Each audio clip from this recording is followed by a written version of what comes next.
జరిగింది.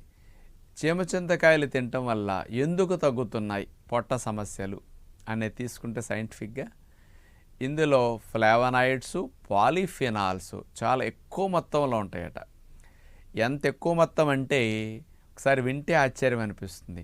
100 గ్రాముల చీమచింతకాయలు మనం తిన్నామనుకోండి, 7.8 గ్రామ్స్ పాలిఫినాల్స్ ఉన్నాయట. చాలా ఎక్కువ మొత్తం. మామూలుగా మిల్లీగ్రాముల్లో ఉంటాయి, మైక్రోగ్రాముల్లో ఉంటాయి, కానీ గ్రాముల్లో ఉండవు.